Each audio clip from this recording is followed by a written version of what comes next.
খাসির মাংসের জায়গায় গরুর মাংস খাওয়ানো হলো, এটা নিয়ে একেবারে লাফিয়ে পড়লো সবাই সোশ্যাল মিডিয়াতে। এটা নিয়ে ভিডিও করতেই হবে, এটা নিয়ে কথা বলতেই হবে, এটা নিয়ে প্রতিবাদ করতেই হবে। অনেক বড় বড় কন্টেন্ট ক্রিয়েটারদেরকে আমরা দেখেছি সেখানে হিন্দুরা গিয়ে কমেন্ট করছে। কিন্তু যখন হরগোবিন্দ দাস চন্দন দাসকে মুর্শিদাবাদে কুপিয়ে হত্যা করা হলো, যখন মুর্শিদাবাদ ছেড়ে হিন্দুরা পালাতে বাধ্য হচ্ছিল, সেই ভিডিও সেই ছবি আপনারা সবাই দেখেছেন। এগুলো তো মিথ্যে নয়, বুকে হাত দিয়ে তো এটা অস্বীকার করতে পারবেন না।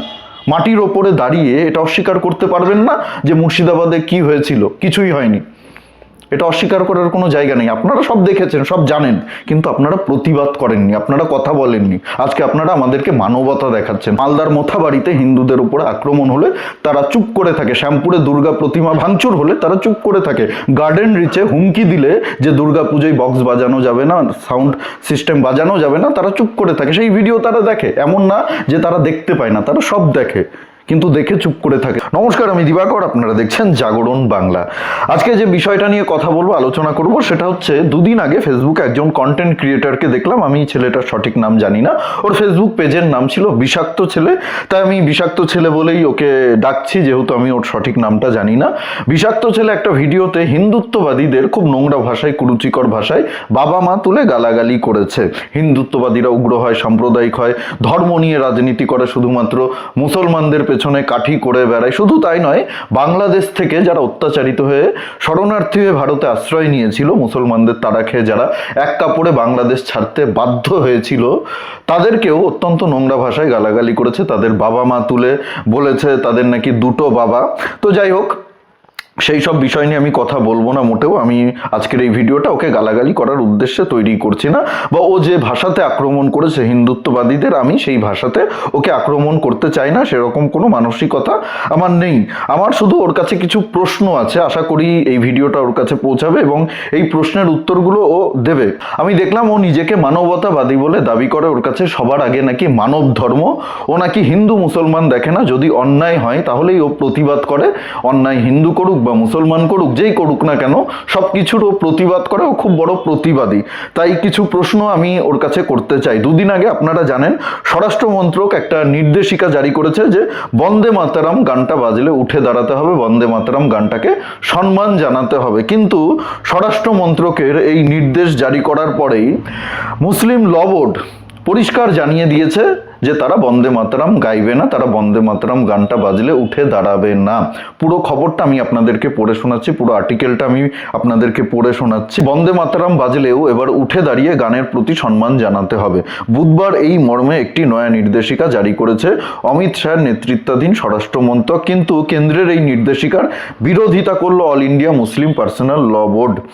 তারা সব জানিয়ে দিয়েছে এই ধরনের নির্দেশিকা অসাংবিধানিক এবং ধর্মীয় স্বাধীনতা ও ধর্মনিরপেক্ষ মূল্যবোধের পরিপন্থী। মুসলিম ল বোর্ড একটি বিবৃতিতে লিখেছে, এই নির্দেশিকা সুপ্রিম কোর্টের রায়ের বিরুদ্ধে। এটি সংখ্যালঘুদের মৌলিক অধিকার লঙ্ঘন করে। তাদের যুক্তি, গানটিতে দুর্গা এবং অন্যান্য দেবদেবীর পূজার উল্লেখ রয়েছে যা ইসলামী বিশ্বাসের সঙ্গে সামঞ্জস্যপূর্ণ নয়। তারা আরও জানিয়েছে মুসলমানরা এক ঈশ্বরেই বিশ্বাসী, তা হলো আল্লাহ। বোর্ডের দাবি, গানের বেশ কয়েকটি অংশ ধর্মনিরপেক্ষ মূল্যবোধের পরিপন্থী। কেন্দ্রের বিজ্ঞপ্তিটি অবিলম্বে প্রত্যাহারের দাবি জানিয়ে তারা হুঁশিয়ারি দিয়েছে, কেন্দ্রীয় সরকার এই নির্দেশিকা প্রত্যাহার না করে তাহলে তারা আদালতের দ্বারস্থ হবে। বুঝতে পারছেন তো? বন্দে মাতরম তারা গাইবে না, বন্দে মাতরম গাইতে তাদের সমস্যা আছে। এখন বিষাক্ত ছেলের কাছে আমার প্রশ্ন, এই বিষয়ে আপনার কি মতামত? এই বিষয়ে আপনি কি বলবেন? আপনার কি রায় আমরা জানতে চাই। আপনি তো সেকুলার, তাহলে মুসলমানরা যদি বন্দে মাতরম গানটা গায় বা বন্দে মাতরম গানটার সময় উঠে দাঁড়ায়, তাহলে কি তাদের জাত চলে যাবে, তাদের ধর্ম নষ্ট হয়ে যাবে? কি বলবেন এই মুসলমানদের উদ্দেশ্যে যারা আজকে বিরোধিতা করছে যে আমরা বন্দে মাতরম গাইবো না, বন্দে মাতরম গানটা বাজলে আমরা উঠে দাঁড়াবো না, সম্মান জানাবো না?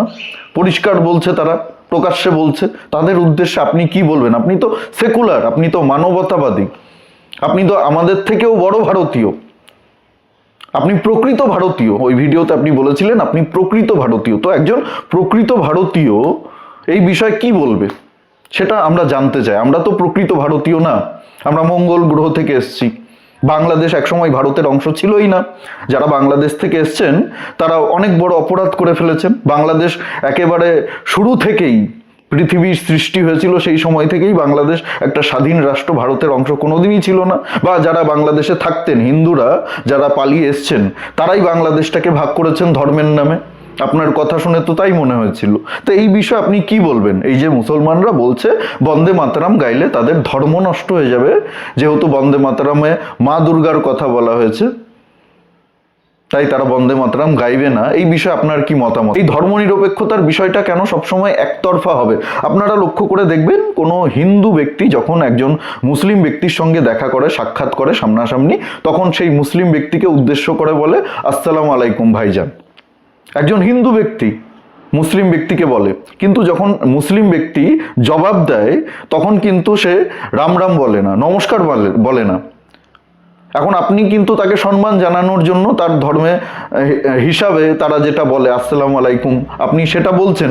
আপনি সেকুলার, আপনি নিজেকে প্রমাণ করার চেষ্টা করছেন যে এটা বললে সেই মুসলিম ভাই খুশি হবে।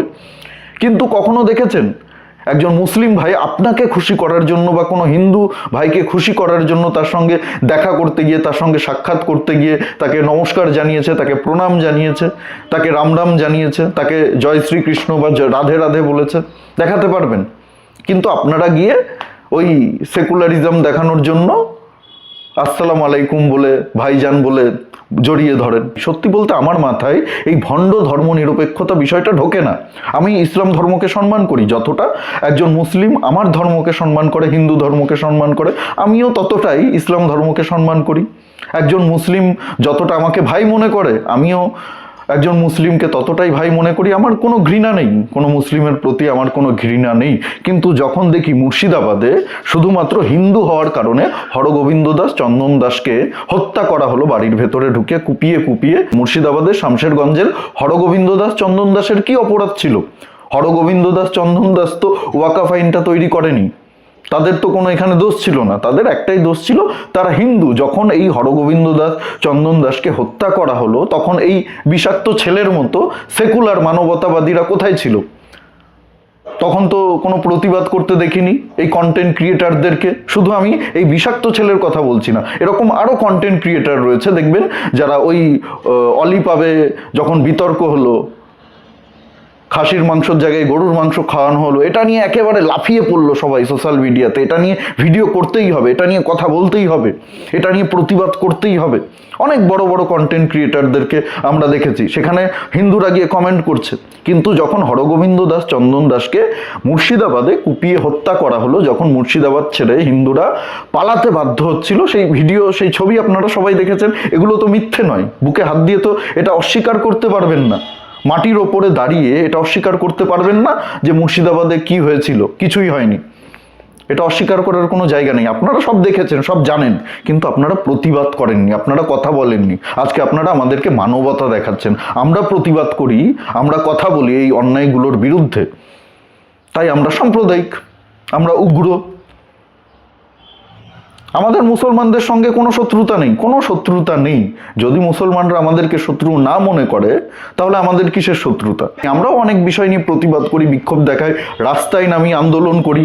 চিন্ময় কৃষ্ণ প্রভুর জন্য আমরা রাস্তায় নেমে আন্দোলন করেছি। বাংলাদেশে যখন হিন্দুদের ওপরে অত্যাচার হয়েছে, আমরা রাস্তায় নেমে আন্দোলন করেছি। মুর্শিদাবাদে যখন হিন্দুদের ওপরে আক্রমণ হয়েছে, মালদাতে যখন মোথাবাড়িতে হিন্দুদের ওপরে আক্রমণ হয়েছে, আমরা রাস্তায় নেমে আন্দোলন করেছি। দীপু চন্দ্র দাসকে যখন হত্যা করা হয়েছে, আমরা রাস্তায় নেমে আন্দোলন করেছি। আমরা তো কোনো মুসলমান ব্যক্তিকে বাড়িতে ঢুকে কুপিয়ে কুপিয়ে হত্যা করিনি।